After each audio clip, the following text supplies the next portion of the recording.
त्वं दर्पणदृश्यमाननगरी तुल्यं निजान्तर्गतं पश्यन्नात्मनि मायया बहिर्भूतं यथा निद्रया यत्साक्षात् कुरुते प्रबोधसमये स्वात्मानमेवाद्वयम् तस्मै श्रीगुरुमूर्तये नमः इदं श्रीदक्षिणामूर्तये जन्माद्यस्य यतोऽन्वयादितरतश्चार्थेष्वभिज्ञस्वराट् तेने ब्रह्महृदाजयादिकवये मुह्यन्ति यत्सूरयः। भागवत धर्म में केवल बाहर को छोड़ देना नहीं है, बल्कि अपने हृदय में बैठे हुए हृदयेश्वर को पकड़ना, भगवद आकार वृत्ति करना, ये भागवत धर्म प्रधान है। परंतु कोई भागवत धर्म का अर्थ ये न समझे कि वो केवल मंदिर में बैठे रहने के लिए है, कि गुफा में बैठने के लिए है, कि जंगल में बैठने के लिए है। भले संन्यास परमहंस धर्म में जंगल में रहना आवश्यक हो, गुफा में जाना जरूरी हो, परंतु भागवत धर्म में ये सब कुछ जरूरी नहीं है। महाराष्ट्र के लोग तो भागवत धर्म से विशेष परिचित हैं, क्योंकि यहाँ का तो सारा वारकरी संप्रदाय जितना है, यहाँ के ज्ञानदेव, नामदेव, एकनाथ, तुकाराम, समर्थ रामदास, इन सबकी पद्धति जो है वो ज्ञान और भक्ति का समन्वय रूप ही है। यहाँ के लोग तो भागवत धर्म से विशेष परिचित हैं। इसलिए आप ध्रुव के जीवन में देखेंगे कि पहले मिले भगवान और बाद में मिला राज्य। भगवान की भक्ति और राज्य में कोई विरोध नहीं है। उसके बाद हुआ विवाह, तो भगवान की भक्ति और विवाह में भी कोई विरोध नहीं है। ऐसा उसके बाद हुआ युद्ध, तो भागवत धर्म और युद्ध में भी विरोध नहीं। आवश्यकता पड़ने पर भगवत इच्छानुसार यदि युद्ध में कूद पड़ना पड़े तो हिंसा अहिंसा दोनों के निर्वाहक, दोनों के संचालक, दोनों के प्रेरक भगवान ही है। ध्रुव के मन में कोई गिलानी नहीं है। वो जानते हैं कि हमारे हृदय में बैठे हुए जो प्रभु हैं, हमारे हृदय में बैठे हुए जो प्रभु हैं, उन्हीं की ये सब लीला है। इस लीला का भी अंत ये हुआ कि जिनसे वो युद्ध कर रहे थे उन्होंने ही आशीर्वाद दिया, वरदान दिया कि तुम्हारे हृदय में भगवान की अचल भक्ति हो। तो ये बात इसलिए सुनाई कि ऐश्वर्य के साथ, विवाह के साथ, युद्ध के साथ भी भागवत धर्म रहता है। वो केवल निवृत्ति परायण लोगों का धर्म नहीं है। उसको निवृत्ति परायण सुखदेव भी भागवत धर्मी है और प्रवृत्ति परायण ध्रुव भी भागवत धर्मी है। अब एक बात की ओर आपका ध्यान खींचना है। जब ध्रुव के पास भगवान के पार्षद विमान लेकर आए तो भाई जो शरीरधारी होता है उसकी तो मृत्यु होती है। तो अब ध्रुव की मृत्यु कैसे हो? ध्रुव और मृत्यु ये दोनों परस्पर विरोधी शब्द हैं। जो ध्रुव होगा वो मरेगा नहीं, और जो मरेगा वो ध्रुव नहीं होगा। तो ध्रुव ने कहा कि अच्छा पार्षद आगे जल्दी नहीं की कि जल्दी विमान में बैठे और भगवान के धाम में चले जाएं। जाके स्नान किया, संध्या वंदन किया, गायत्री का जप किया, तर्पण किया, द्वादशाक्षर मंत्र का जप किया। फिर पास पड़ोस में जितने आश्रम महात्माओं के थे सबके आश्रम में गए और सबसे अनुमति लेकर के आए। तो अब जो बात कहनी थी सो आप सुना रहा हूँ।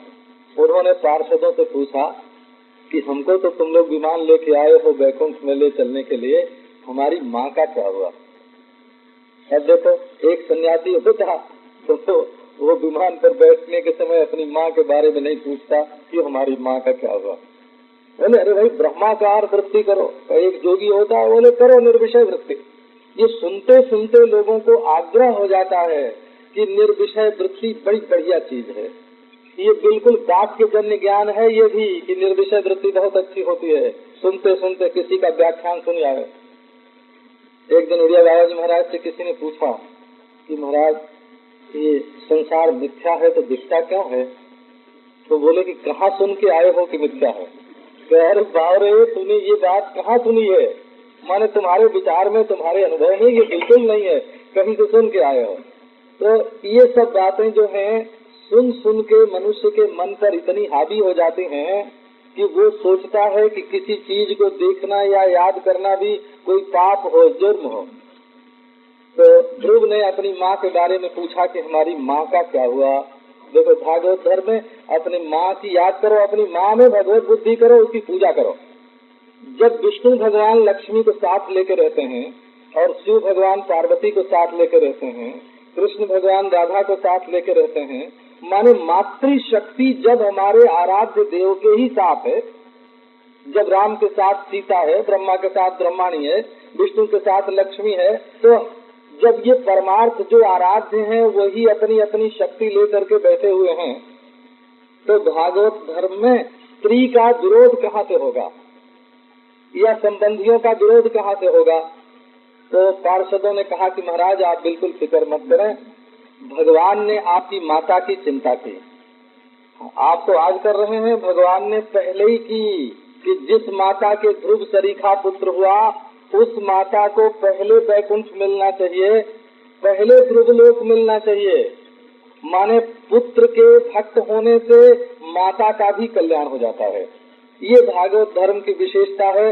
पार्षदों ने बताया देखो अभी तुम्हारा विमान तो धरती पर से उठा नहीं और तुम्हारी माता का विमान वो जा रहा है आगे, तुमसे पहले वो पहुँचेगी। तो ये भागवत धर्म की विशेषता है। अब इसी प्रसंग में आपको एक बार फिर सिंहावलोकन न्याय से, क्योंकि श्रीमद् भागवत केवल ब्राह्मणों के लिए, केवल सन्यासियों के लिए नहीं है। जो भी भगवान की सृष्टि में पैदा हुआ उसके कल्याण के लिए भागवत धर्म है। जैसे पिता की संपत्ति अपने सब पुत्रों के लिए होती है, वैसे भगवान की संपत्ति ये धर्म ही है और ये उन्होंने अपनी संपूर्ण प्रजा के लिए दिया है। प्रथम स्कंध में भागवत के 4 मुख्य स्त्री हैं। ये स्त्री और शूद्र और अंत्यज और चांडाल और पशु और पक्षी का भी कल्याणकारी धर्म है। सुखदेव जी ने कहा कि हम पक्षी होकर के भी जब अपना कल्याण साधन कर लेंगे तब तो मनुष्यों को विश्वास हो ही जाएगा कि मनुष्य का कल्याण होता है। काकभूषुंडी ने कहा कि शुक नहीं कौआ भी हो जाओ परंतु भगवान के भक्त बनो तो कल्याण हो जाएगा। गजेंद्र देखो हाथी था। अब मनुष्य के कल्याण में क्या शंका है, जहाँ हाथी का भी कल्याण होता है, पशु का भी कल्याण जिस धर्म में होता है उस धर्म में मनुष्य के लिए तो कहना ही क्या। संजय शूद्र थे, परम भागवत, जिनको व्यास जी ने अपना शिष्य बनाया और संजय को दिव्य दृष्टि दी, दिव्य दृष्टि जिससे वो धृतराष्ट्र के पास बैठे हुए महाभारत युद्ध में भगवान के द्वारा उच्चार्यमान भगवत गीता को श्रवण कर रहे थे और वहाँ के युद्ध को, जिस विराट रूप का दर्शन अर्जुन को हुआ उसी विराट रूप का दर्शन संजय को हुआ धृतराष्ट्र के पास बैठे बैठे। ये भागवत धर्म की महिमा है। विदुर शूद्र हैं परंतु उद्धव जी, मैत्रेय जी उनका आदर करते हैं और वो धृतराष्ट्र को धर्म का उपदेश करते हैं और भगवान उनके घर में जाके भोजन करते हैं। ये भागवत धर्म की महिमा है। तो प्रथम स्कंध में मुख्य रूप से द्रौपदी जी हैं। तो द्रौपदी जी को ये मत बताओ कि वो जो अश्वत्थामा की माता हैं, हाँ अश्वत्थामा बड़ा योग्य था इसलिए द्रौपदी ने कृपा की नहीं, या उनकी माता जो हैं वो बड़ी योग्य थी इसलिए द्रौपदी ने कृपा की, सो बात नहीं। कृपा का हेतु बताने पर कृपा हल्की हो जाती है। जो कृपा किसी वजह से होती है उस कृपा में तत्व नहीं होता है। असल में कृपा के अयोग्य पर कृपा होने से ही कृपा का नाम कृपा होता है। जहाँ न्याय से हित प्राप्त न हो, औचित्य से हित प्राप्त न हो, जहाँ धर्म से हित प्राप्त न हो, वहाँ भी जब अपना हृदय करुणा से उमड़ पड़ता है तब उसका नाम कृपा होता है। वो अश्वत्थामा के ऊपर किसी भी प्रकार से करुणा, कृपालु के प्रति भगवान प्रसन्न होते हैं। ये द्रौपदी के चरित्र की विशेषता है। वो एक अपराधी पर भी कृपा करती है। बड़ा भारी आदर्श स्थापित किया। उत्तरा पर भगवान कृपा करते हैं। उत्तरा अपने वंश की रक्षा चाहती है, अपने नहीं सारे कौरव और सारे पांडव वंश की रक्षा चाहती है। उस पर भी भगवान कृपा करते हैं, उसके भीतर प्रवेश करके। और कुंती जो है वो मोक्ष कामा है। कुंती चाहते हैं स्नेह पास मिमम सिंधी दृढ़म पांडुसु वृष्णिसु, हमारे मायके में भी हमारा मोह है और हमारी ससुराल में भी हमारा मोह है, ये कुंती चाहते हैं। दृढ़म पांडुसु वृष्णिसु स्नेह पास मिमम सिंधी, हे प्रभु मेरे ऊपर ये कृपा करो, ये जो स्नेह का बंधन है, मैं तुमसे स्नेह न करके पांडवों से स्नेह करती हूँ, जदुवंशियों से स्नेह करती हूँ, व्यवहार हमारा सबके साथ रहे, आप भला सबका करें, परंतु ये मोह पास जो है हमारे हृदय में उसको आप काट दें। और प्रेम इतना है कि वे विपत्ति में भी श्री कृष्ण का दर्शन चाहते हैं। वो बात पहले मैंने सुनाई थी स्कंद के प्रसंग में, परंतु उसमें एक बात पर ध्यान आपका नहीं दिलाया था। भवतो दर्शनम यस्याद अपुनर्भव दर्शनम, श्री कृष्ण के दर्शन से मोक्ष की प्राप्ति होती है। कुंती के मन में ये बात, तो अपना कल्याण कुंती चाहती हैं, अपने वंश और परिवार का कल्याण उत्तरा चाहती हैं, और एक अपराधी का भी कल्याण द्रौपदी चाहती हैं।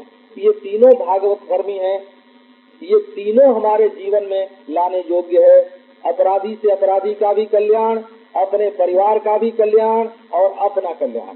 एक चतुर्थ स्त्री दिव्य स्त्री है प्रथम स्कंध में, जल्दी आपका ध्यान नहीं जाएगा, वो है पृथ्वी देवता, पृथ्वी की अधिष्ठात्री। तो पृथ्वी को आप जैसे आजकल बोलते हैं ना, ये भारतवर्ष की ये राय है, इस विषय में भारत का ये मत है, भारत का ये कष्ट है, भारत की ये कमी है। तो वहाँ भारत शब्द का अर्थ क्या होता है? भारत में रहने वाली जनता। ऐसे जब पृथ्वी की चर्चा करते हैं तो पृथ्वीवासी जो जन समूह है, पृथ्वीवासी जनता का जो अंतःकरण है, वही पृथ्वी देवता के रूप में प्रकट होता है। तो उनको दुख किस बात का है? तो उनको अपराधी के कल्याण की कोई बात नहीं है उनके मन में, न अपने वंश परिवार का वो कल्याण चाहते हैं, न अपना कल्याण चाहते हैं। वो भगवान के वियोग में दुखी हैं और भगवान के संयोग में सुखी हैं। जब धर्म ने प्रश्न किया कि देवी तुम क्यों दुखी हो, तो पृथ्वी ने बताया कि दुख के तो हमारे बहुत कारण हैं, वर्ण के लिए भी दुखी हैं, आश्रम के लिए भी दुखी हैं, धर्म के लिए भी दुखी हैं, लोगों की बहिर्मुखता देख करके भी दुखी हैं, परंतु ये सब मुख्य दुख नहीं है हमारा। मुख्य दुख तो ये है कि भगवान ने अपनी लीला संवरण कर ली। जिनके चरणारविंद के चिन्हों से मैं आभूषित होती थी, उन प्रभु ने अपने आप को समृद्ध कर लिया, ढक लिया। भगवान के दर्शन के बिना मैं दुखी हूँ, उनके दर्शन से मैं सुखी थी। क्योंकि जहाँ भगवान का दर्शन होता है वहाँ धर्म चतुष्पाद रहता है, और जहाँ भगवान का अदर्शन होता है वहाँ धर्म के पांव टूट जाते हैं। देखो, अगर पूर्णता की दृष्टि नहीं होगी तो परिच्छिन्न अहंकार में प्रीति होगी कि नहीं होगी?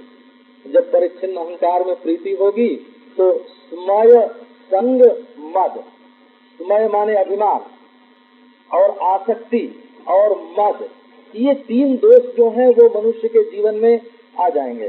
तो तपस्या जो है वो अभिमान का साधन बन जाएगी, भगवत प्राप्ति का नहीं। और दया जो है वो आसक्ति का साधन बन जाएगी। जैसे राजा भरत के जीवन में किसी पर दया करेंगे। एक बार की बात है, हमारे एक बहुत बड़े नेता, अच्छे प्रसिद्ध थे, नाम नहीं लूंगा मैं, कानपुर स्टेशन पर किसी के स्वागत के लिए आए थे। ट्रेन में आने जाने वाले, ट्रेन आने वाली थी कि एक लड़की जो है वो प्लेटफार्म पर से गिर पड़ी लाइन में, तो स्वयं कूद पड़े। वो नेता बहुत अच्छे थे, स्वयं कूद पड़े और गोद में उसको उठा लिया। तो बाद में फिर उसी लड़की से ब्याह हुआ, और फिर ऐसे रोए, ऐसे दुखी हुए, ऐसे रोगी हुए, घुल के मर गए। तो दया करने गए, लेकिन ऐसी आसक्ति हुई कि फिर उनका नेतृत्व ही धूमिल पड़ गया। तो दया करने जाते हैं, हो जाती है आसक्ति। तो धर्म के विरोधी है, पर भगवान में यदि प्रेम बना रहे तो न अपने में अभिमान होगा और न दूसरे में आसक्ति होगी। दूसरे की आसक्ति से बचकर और अपने अहंकार से बचकर हम भागवत धर्म का पालन करें, इसके लिए भगवत भाव की जीवन में आवश्यकता है। यही जीवन में भागवत धर्म का आना है। दूसरे स्कंध में विशेष करके स्त्री की कोई चर्चा नहीं है, परंतु तीसरे स्कंध में बहुत विलक्षण है। 4 प्रकार की स्त्री तीसरे स्कंध में बताई गई हैं। आप ध्यान देना, आज में तो सुनीति की चर्चा आई तो दृष्टि इधर चली गई। एक तो निकृष्ट स्त्री है दिति। आप समझ लो कि भागवत धर्म के पालन में लिंग भेद नहीं है। लिंग भेद माने चाहे स्त्री हो चाहे पुरुष हो, दोनों भगवत भक्ति कर सकते हैं, अपने जीवन में भागवत धर्म को ग्रहण कर सकते हैं। इसमें स्त्री पुरुष का भेद नहीं है। अच्छा, जाति का भी भेद नहीं है, मनुष्य हो चाहे पशु हो। और इसमें स्वभाव का भी भेद नहीं है, चाहे असुर हो चाहे देवता हो। वृत्रासुर, प्रहलाद, ये सब असुर जाति में पैदा होने पर भी, वृषपर्वा, बलि, बाण, ये असुर जाति में पैदा होने पर भी भगवान के भक्त हैं। माने स्वभाव भेद भी नहीं है। भागवत धर्म में स्वभाव भेद नहीं है। सबको जन नाम सकृत ग्रहणात् पुलकतकोपि विमुच्यते संसारात्। एक कसाई भी भागवत धर्म का पालन करे तो संसार से मुक्त हो जाता है। पुलकतकोपि स्वादोपि सद्यः सवनाय कल्पते। कुत्ता पका के खाने वाला भी तत्काल यज्ञ के फल का भागी हो जाता है। तो कर्म भेद से अधिकार भेद नहीं, स्वभाव भेद से अधिकार भेद नहीं, जाति भेद से अधिकार भेद नहीं, स्वभाव भेद से अधिकार भेद नहीं, लिंग भेद से अधिकार भेद नहीं। भागवत धर्म जो है ये सर्वाधिकारक, सबके लिए परम कल्याणकारी है। तो दिति का प्रसंग बड़ा विलक्षण है। वही निकृष्ट माने भागवत धर्म का व्यतिरेक से वर्णन करने के लिए कि जिसमें भागवत धर्म नहीं है उसकी क्या गति होती है। तो वो एक तो अपने इंद्रियों पर संयम नहीं रखती, पकड़ लेती है पल्ला कश्यप जी का कि हमारे साथ इसी समय संभोग करो, अपनी इंद्रिय को काबू में नहीं रखती है। अप्रायत्याग आत्मनस्य। दूसरी बात का ये शंकर जी का समय है, ये बात कश्यप जी ने बताया। इस समय शंकर जी विचरण कर रहे हैं, संध्या काल है, काल के नियम को भी उसने नहीं माना, अपने पति की आज्ञा भी उसने नहीं मानी। तो कालगत दोष, देवता अपराध कृत दोष और असंयम कृत दोष और पति की आज्ञा का उल्लंघन रूप दोष, ये 4 दोष दिति के जीवन में आया। दोष, पति की बात नहीं मानी, शंकर जी का नाम लेने पर भी उस ओर ध्यान नहीं दिया, सायंकाल का ख्याल नहीं किया और अपनी इंद्रियों को काबू में नहीं रखा। इन 4 दोषों के कारण ही दिति के हिरण्यकशिपु और हिरण्याक्ष, ये 2 असुर जो पुत्र पैदा हुए, इन 4 बातों के कारण हुए। अब देखो ये है ना, जीवन में ध्यान रखने लायक बात है कि नहीं। तो अपने जीवन की मर्यादा जो शास्त्रीय नियंत्रण है, एकादशी पूर्णिमा ग्रहण का भी थोड़ा ख्याल रखना चाहिए, संध्या काल प्रातः काल का भी ख्याल रखना चाहिए।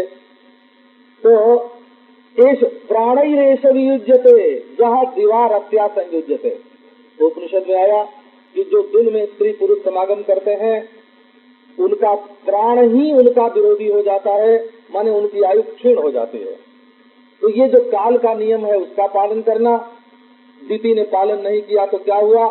तो आप जानते हैं, आप कोई भी दुनिया में नहीं चाहता होगा कि हिरण्याक्ष और हिरण्यकशिपु तरीके हमारे बेटे हों, परंतु एक भागवत धर्म की विशेषता देखो, क्षण में आ गई दिति के अंदर, क्षण में वो विशेषता आ गई।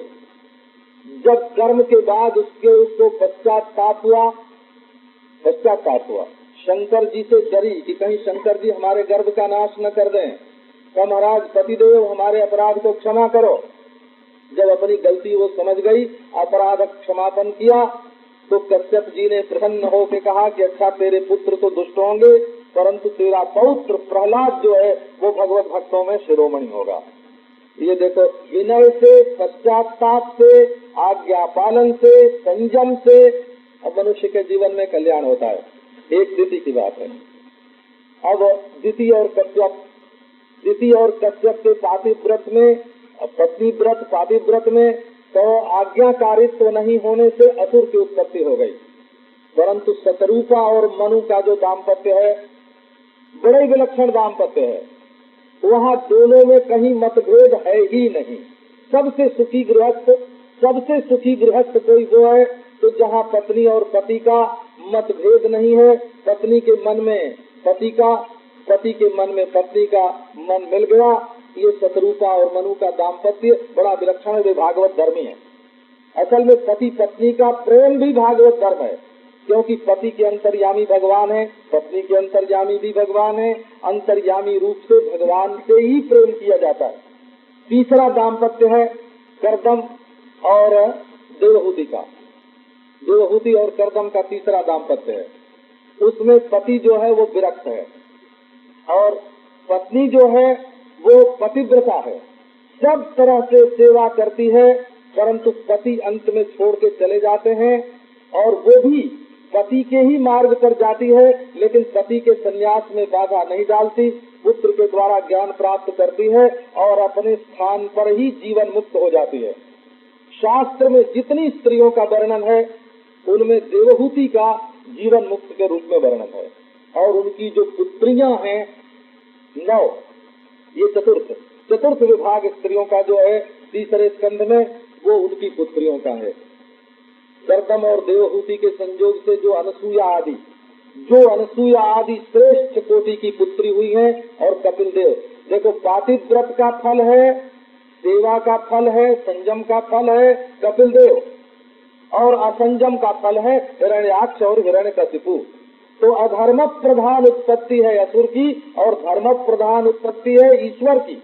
यदि आप ईश्वर को अपना बेटा बनाना चाहें, जो अपने जीवन को उच्छृंखल छोड़ देगा उसका जीवन मिट्टी में मिल जाएगा, और जो अपने जीवन को संयत करेगा वो जड़ता से अपने को निकाल करके और चैतन्य के साथ अपने को मिलाने में समर्थ हो सकेगा। अब चतुर्थ स्कंध जब आया, ये प्रसंग आपको वो सुनीति पर दृष्टि जाते ही हमको ऐसी बात पूरी की ये पहलू भी, ये पक्ष भी एक ध्यान देने योग्य है। अनसूया और अत्रि एक मत है। देखो, राजर्षियों में शत्रुपा और मनु इनका जैसा दाम्पत्य है, महात्माओं में अनसूया और अत्रि का दाम्पत्य भी बिल्कुल वैसा ही है। अनसूया ने बिल्कुल अपने आप को अत्रि में मिला दिया। जो अत्रि का मन तो अनसूया का मन, कहीं दोष दृष्टि का नामो निशान नहीं। इसका फल ये हुआ कि ब्रह्मा विष्णु महेश्वर तीनों के माँ बाप हो गए, ईश्वर बेटा हो गया। माने ईश्वर को गोद में जिसको गोद में लेकर के खिलावे, जिसको दुलरावे, ऐसा समझो कि अपनी वृत्ति के पेट में जो कुछ आवे।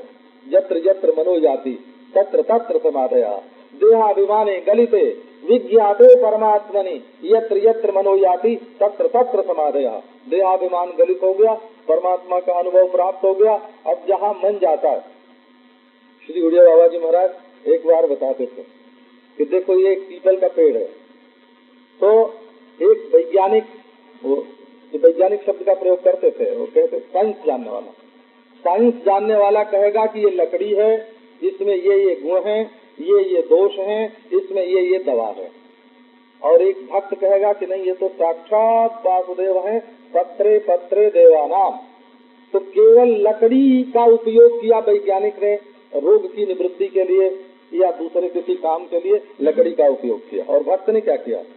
भक्त ने अपने हृदय के निर्माण में उसका उपयोग किया। साइंसदान ने उस लकड़ी को काट के या तो दवा बनाई और या तो मकान बनाया, लेकिन भक्त ने पेड़ को जहाँ का तहाँ रहने दिया और उसने कहा कि ये तो साक्षात शंख चक्र गदा पद्मधारी वासुदेव पीपल वृक्ष के रूप में विद्यमान है। तो इससे क्या पीपल वासुदेव हो गया? अरे बाबा, इससे कोई मतलब नहीं कि पीपल वासुदेव हुआ कि नहीं, उस भक्त का हृदय वासुदेव हो गया कि नहीं, तो उस भक्त के हृदय में वासुदेवाकार वृत्ति का उदय हो गया। अब बोले तीसरी बात, तो जैसे वैज्ञानिक की दृष्टि में वो लकड़ी है, वैसे तत्वज्ञानी के दृष्टि में वो अपनी आत्मा है। पीपल का जो नाम है और रूप है वो तो बिना हुए भास रहा है, अपना आत्मा ही पीपल के रूप में भास रहा है, ब्रह्म ही पीपल के रूप में भास रहा है। तो जड़ दृष्टि से वो केवल जीवनोपयोगी है और भाव दृष्टि से अंतःकरण के लिए अंतःकरण निर्माणोपयोगी है, और तत्व दृष्टि से ब्रह्मात्मैक्य बोध की दृष्टि से वो पीपल आत्मस्वरूप है, चिन्ह मात्र ही है। जीवन मुक्त देखता है कि इसके रूप में हम ही हैं। तो जब भक्ति आती है जीवन में, तो सब भगवान दिखने लगता है। और वृत्ति में जो भगवान दिखता है, ये घाट, ये पाठ, ये मठ, ये सब वृत्ति में जो भगवान का दर्शन होता है, ये भागवत धर्म है। सब में भगवान को देखना। ब्राह्मणे पुलकते तेने, ब्राह्मण के स्फुलिंग के, अक्रूरे क्रूर के चैव समद्रक पंडितो मतः। भगवान ने उद्धव जी को जो भागवत धर्म का अंत में उपदेश दिया, उसमें ये बताया कि ब्राह्मणे पुलकते, एक ब्राह्मण है, एक कसाई है, तेने एक चोर है, एक सूर्य है, एक चिनगारी है, और एक क्रूर है और एक अक्रूर है। जिसको सब में भगवान दिखते हैं, भगवत भाव से ही सबके साथ व्यवहार करता है, वो समुद्रिक। व्यवहार का लोक न बौद्ध सिद्धांत में अभिष्ट है, न जैन सिद्धांत में अभिष्ट है, न वेदांत सिद्धांत में अभिष्ट है, न भक्ति सिद्धांत में अभिष्ट है। वो तो योगियों की एक ऐसी अवस्था होती है जिसमें व्यवहार का भान नहीं होता, या भक्तों में एक तन्मयता की ऐसी दशा होती है जिसमें व्यवहार का भान नहीं होता। परंतु वो तात्कालिक है, वो तात्कालिक है। थोड़ी देर के लिए वृत्ति तन्मय हो गई या शांत हो गई तो व्यवहार का भान नहीं होता। जो व्यवहार का विरोधी जो ज्ञान है, वो तो ज्ञान ही नहीं है।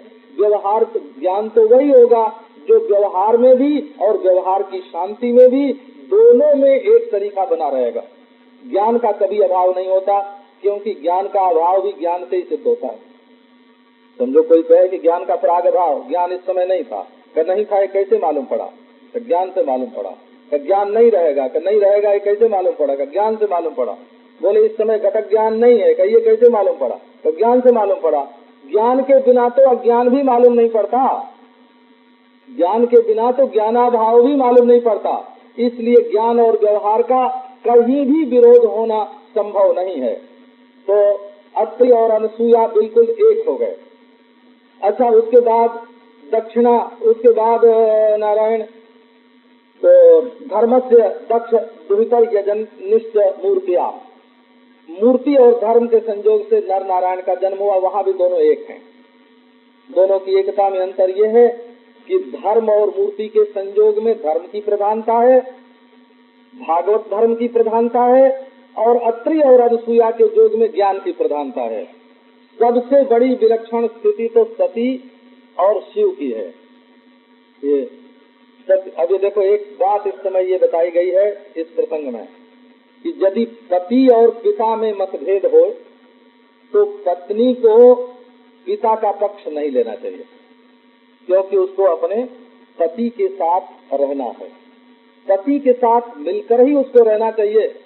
यदि पति कभी अनजान में पिता के साथ ठीक व्यवहार न करे, तब भी पत्नी को हमेशा पति के पक्ष में रहना चाहिए। दाम्पत्य प्रेम की सृष्टि इसमें होती है। अब वो पति की है, वो पिता की नहीं है, और जहाँ पति का पक्ष नहीं आया वहाँ दाम्पत्य भी सिद्ध नहीं होता है। तो सुहृद दिदृक्षु परिशंकिता भवात, दो टुकड़ा हो गया। पति का जो मन था वो दो टुकड़े हो गया। एक मन कहता था कि माता पिता को देखने के लिए जाएं, मिलने के लिए जाएं। एक मन कहता था कि इससे शंकर जी नाराज हो जाएंगे। उस समय सती ने निर्णय गलत कर लिया। ये भागवत धर्म यही था कि शंकर जी जैसा कहते उनसे मन मिला के काम करते, क्योंकि उनको बात पूरी मालूम भी नहीं थी। कई बात ऐसी होती है, शंकर जी की गंभीरता है कि दक्ष से वैमनस्य होने पर भी सती को उन्होंने नहीं बताया कि दक्ष से हमारा वैमनस्य। ये पति का धर्म हुआ। पति का धर्म हुआ कि वो पत्नी को कोई ऐसी बात न बतावे जिससे उसके मन को दुख हो जाए, या उसके पीहर वालों से कोई अनबन हो तो उन्होंने ये दहेज नहीं दिया, ये चीज नहीं भेजी, ये सत्कार नहीं किया। ये सब बात पत्नी से बताने की नहीं होती है कि जिससे उसके मन में वैमनस्य की उत्पत्ति हो। तो शंकर जी ने बिल्कुल ठीक किया। प्रणाम के संबंध में शंकर जी ने कहा कि देखो जी, प्रणाम किसी मिट्टी के पुतले को, पंचभूत के पुतले को नहीं किया जाता। हम जब प्रणाम करते हैं तो सालग्राम की शिला को नहीं करते हैं, उस शिला में विराजमान जो भगवान हैं उनको करते हैं। हम भगवत बुद्धि से प्रणाम करते हैं। और वैसे ही आपस में जो आशीर्वाद और प्रणाम का व्यवहार है वो भगवत भाव से होता है। अंतर्यामी को नमस्कार किया जाता है। मैंने दक्ष को नमस्कार नहीं किया तो दक्ष ने ये क्यों समझा कि मुझे नमस्कार नहीं किया, क्योंकि जो अंतर्यामी दक्ष का सो अंतर्यामी मेरा, ये बात दक्ष नहीं जानता है। और हम लोग तो मर्यादा से बिल्कुल अतीत हैं, अवधूत हैं। गृहस्थों की मर्यादा जुदा होती है, अवधूतों की मर्यादा जुदा होती है, मनुष्यों का धर्म जुदा होता है, देवताओं का धर्म जुदा होता है। बहुत समझाया शंकर जी ने, परंतु पति का पक्ष छोड़ करके पिता के पक्ष में जाने का फल ये हुआ कि इधर तो पति भी समाधि लगा के बैठ गया, इधर तो पति भी समाधि लगा करके बैठ गया, और पिता के घर में आदर सत्कार नहीं हुआ, किसी ने पूछा नहीं, तो सती को भस्म हो करके माने उस शरीर को जला करके दूसरा शरीर ग्रहण करना पड़ा। जब पार्वती हुई, जब भागवत धर्म उनके जीवन में प्रतिष्ठित हुआ। इसी प्रकार देखो कुंती का तो मोह पाश छिन्न हो गया, भागवत में स्पष्ट वर्णन है। भगवान की कृपा से मोह पाश छिन्न हुआ, भगवत प्राप्ति हुई। और उत्तरा जो है वो परीक्षित की मुक्ति से ही मुक्त हो गई, अपने पुत्र की मुक्ति से मुक्त हो गई। और द्रौपदी की गति का बड़ा विलक्षण वर्णन है। वो है ये कि जब स्वर्गारोहण करने लगे पंच पांडव, तो किसी ने लौट के देखा ही नहीं कि द्रौपदी हमारे साथ आ रही है कि नहीं आ रही है। युधिष्ठिर, भीमसेन, अर्जुन, नकुल, सहदेव, पांचों में पति नाम अनपेक्षता, श्रीमद् भागवत में आया है कि पति बिल्कुल निरपेक्ष चले जा रहे हैं भगवान की ओर। तो द्रौपदी ने कहा कि ये हमारी ओर नहीं देखते हैं, भगवान की ओर देखते हैं, तो मैं भी सीधे ही भगवान की ओर क्यों न देखूं, बीच में इनको क्यों डालूं। ये भागवत के प्रथम स्कंध में ये प्रसंग है कि अपने पतियों को अपने प्रति निरपेक्ष देख करके उसने कहा कि जब ये हमारी ओर नहीं देखते हैं तो जिसको ये देखते हैं उसको हम देखेंगे। और भगवान में श्री कृष्ण में एकांतमति रातम, श्री कृष्ण में अपनी बुद्धि लगाकर श्री कृष्ण को प्राप्त हो गई, वो भी भागवत। अब इधर देखो सौत वाला प्रसंग उपस्थित हुआ। एक तो पति पत्नी का प्रेम, एक पुत्र के प्रति प्रेम, और एक नारायण भोग के प्रति प्रेम, ये सब अलग अलग। दीति का भोग के प्रति प्रेम है। और देवहूति जो है वो करदम जी के जाने पर भी पुत्र के प्रति प्रेम करते हैं। अनुसुईया का अपने पति से प्रेम है, और सती जी अपने पिता से प्रेम करते हैं तो उनको मरना पड़ता है। और ये सौतिया दाह में महाराज जो सुरुचि थी उसको सदगति नहीं हुई, सौतिया दाह करने के कारण। जो दूसरे से जलता है उसके अंदर भागवत धर्म प्रतिष्ठित नहीं होता है, क्योंकि वो बड़ा कोमल, बड़ा नरम है। यदि सर्प के प्रति भी अपने मन में द्वेष होवे तो भागवत धर्म अपने हृदय में द्वेष के साथ नहीं बैठ सकता, क्योंकि एक हृदय में एक साथ द्वेष और प्रेम दोनों रह नहीं सकते। द्वेष में आग लगती है और प्रेम में रस बरसता है। तो जैसे अंगूर और जलता हुआ कोयला दोनों को एक जगह रख दिया जाए तो अंगूर जल जाएगा, इसी प्रकार एक हृदय में द्वेष और प्रेम, किसी के साथ भी वो द्वेष हो, इससे हमारा मतलब ही नहीं है कि वो सांप है कि चूहा है कि चोर है कि डाकू है कि हिंदू है कि मुसलमान है कि दुष्ट है कि चोर है कि पापी है। किसी के प्रति भी हमारे हृदय में द्वेष होगा तो उसमें प्रेम निवास नहीं कर सकता। इसलिए द्वेष को निकाल करके ही भागवत धर्म की प्रतिष्ठा होती है। तो सुनीति जो है वो ध्रुव अपने पुत्र के प्रति अत्यंत प्रेम होने के कारण ध्रुव के पुण्य से ही मुक्त हो गई, भगवत धाम उसको मिल गया। अब आगे एक और भागवत धर्म तो उसका भी जीवन के साथ संबंध है। ऐसा आप समझो कि हम एक बार उसकी व्याख्या कर देते हैं। अब वो आजकल के जमाने में ठीक उतरता है कि नहीं उतरता है, ये बात दूसरी है, क्योंकि जमाने भी बदलते रहते हैं। प्रसंग ये है कि ध्रुव के वंश में एक बड़ा भारी अधर्मी पैदा हुआ, उसका नाम था वेन। और वेन, हाँ वेन उसका नाम था। मनु जी ने भी इसका उल्लेख किया है मनुस्मृति में। जब वेन देश में घूमता था तब लोग चिल्लाने लगते थे, अरे वेन आया, वेन आया, वेन आया, वेनो वेनो वेन। उपनिषद में भी इसका वर्णन आया है, दूसरे पुराणों में भी इसका वर्णन आया है। तो प्रश्न ये है कि ध्रुव के वंश में ये वेन कहाँ से आया? तो बताया कि मृत्यु की जो पुत्री थी सुनीता, उसका विवाह हुआ अंग से। और अंग और सुनीता के संयोग से जो बच्चा पैदा हुआ वो बेन हो गया। तो पिता पितामह के वंश में तो कोई दोष नहीं था, लेकिन नाना का जो दोष था वो बेटे में आ गया। अब देखो, एक ये भारतीय दृष्टिकोण भी है इसमें, और इस पर थोड़ा ध्यान देने योग्य भी है। एक मनुष्य में 3 प्रकार की शुद्धि होनी चाहिए। महाभाष्यकार ने, व्याकरण के महाभाष्यकार ने, त्रीणि यस्या वदातानि योनिर विद्या च कर्म च एतत् शिवे बीजानीहि ब्राह्मणाग्रस्य लक्षणम। 3 बात पवित्र होनी चाहिए। एक तो रज बीर्ज शुद्ध हो, ये आदि भौतिक शुद्धि है। योनि शुद्धि, इसको योनि शुद्धि बोलते हैं। रज बीर्ज शुद्ध होए माने माता में भी आनुवंशिक शुद्धि होनी चाहिए और पिता में भी आनुवंशिक शुद्धि होनी चाहिए। पिता, नाना और दादा और पिता और माता, इनका प्रभाव बालक में आता है। वासनाओं का बहुत ज्यादा विचार है। पैदा होते ही दूध पीने की इच्छा और होठों की चेष्टा कहाँ से आती है, आपको मालूम हो कि न हो? हम लोग गांव के हैं ना, हम तो बिल्कुल ठेठ गांव के हैं। हाँ, तो जब माघ महीने में कुतिया भी आती थी तो हम जाके उसके देखते थे बच्चों को।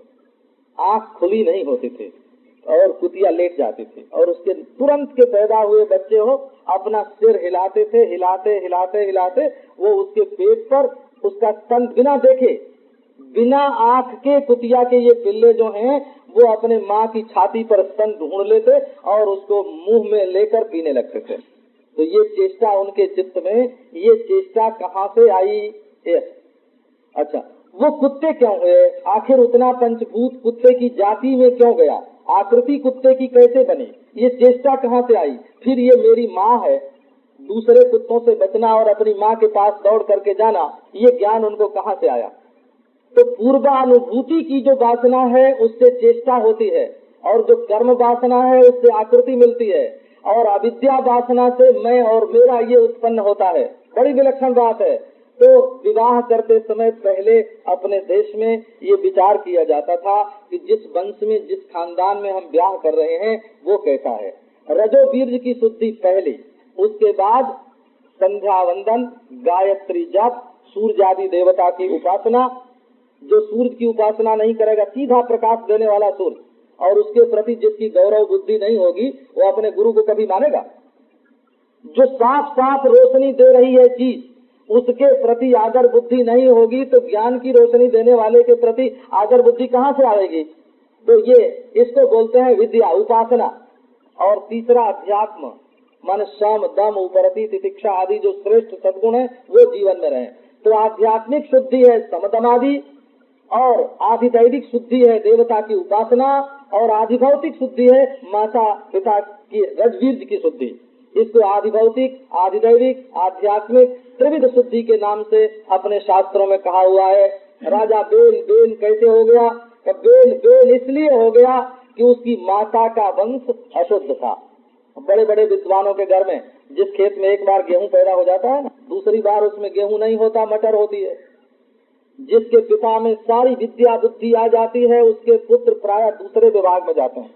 अपने पिता वाला विभाग उनको पसंद नहीं आता है। शिव कुमार शास्त्री काशी में थे, उनके बेटे निरक्षर। तो इतने बड़े विद्वान जिनको मानते हैं कि इन कुछ शताब्दियों में उतना बड़ा संस्कृत का कोई विद्वान नहीं। मैं उनके घर में रहा, उनके बेटे हमारे साथ पढ़े लिखे नहीं है बिल्कुल। तो अब ध्रुव के वंश में बेन आ गया, पर बेन से भी पृथु पैदा होता है। ये बात आपको सच सुना है।